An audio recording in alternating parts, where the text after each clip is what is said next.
مع بيبرس أكاديمي هنتعلم حاجة جديدة النهاردة، يلا بينا.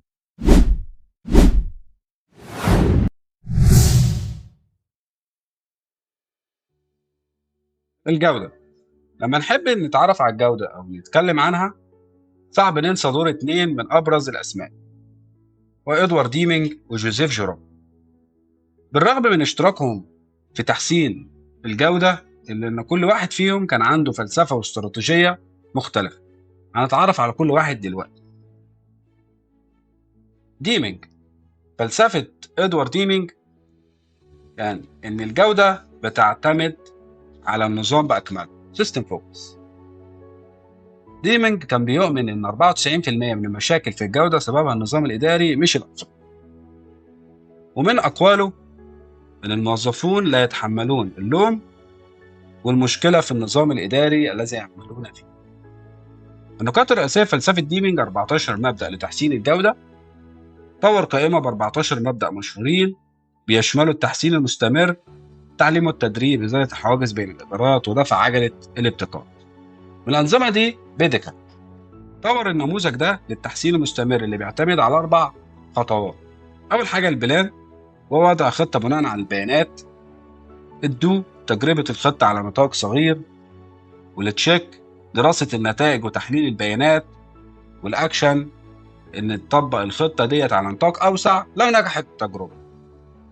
نظام الإحصاءات والبيانات، وديمينج هنا كان بيدفع لاستخدام البيانات والإحصاءات في كل جوانب تحسين الجودة، وده بيظهر من اعتماده على منهجيات زي SBC لتحليل العمليات وتحديد الاختلافات والعيوب.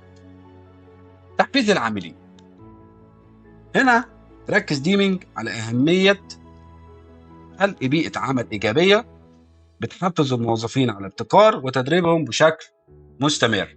جوزيف جوران، فلسفة جوزيف جوران إن الجودة مسؤولية الجميع. النقاط الرئيسية في فلسفة جوران بيتمحور حول 3 عناصر أساسية. أولهم التخطيط للجودة كواليتي بلاننج، وده تطوير عمليات ومنتجات تلبي احتياجات العملاء. مراقبة الجودة كواليتي كنترول، مراقبة العمليات وتصحيح أي انحرافات في الجودة.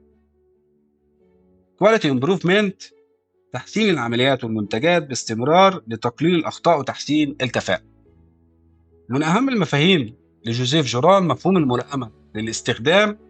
جوران هنا كان بيشوف إن الجودة مش بس إن المنتج يطابق المواصفات الفنية، لكن لازم يلبي توقعات واحتياجات العملاء. إشراك جميع الموظفين، جوران كان بيركز بشكل كبير على إشراك كل العاملين في عملية تحسين الجودة، وده كان بيشجع على تدريبهم المستمر وتطوير مهاراتهم لضمان تحسين الأداء. تركيز على العملاء، جودة المنتج بالنسبة لجوران هي قدرته على إرضاء العميل سواء من حيث الأداء أو الاعتمادية أو التكاليف. تكلفة الجودة عند جوران إن تكلفة الجودة مش بس التكلفة المالية، اللي كانها تشمل تكاليف عدم المطابقة والتكاليف المخفية للأخطاء زي تكاليف إعادة العمل المرتجعات والتعويضات. الخلاصة، ديمينج ركز على تحسين النظام ككل واعتمد على الإحصاءات والتحسين المستمر لتغيير الثقافة الإدارية. جوران ركز على إشراك جميع العاملين على عملية تحسين الجودة وتحقيق رضا العملاء. كل واحد فيهم كان عنده فلسفة بتناسب مجالات مختلفة. وبس كده.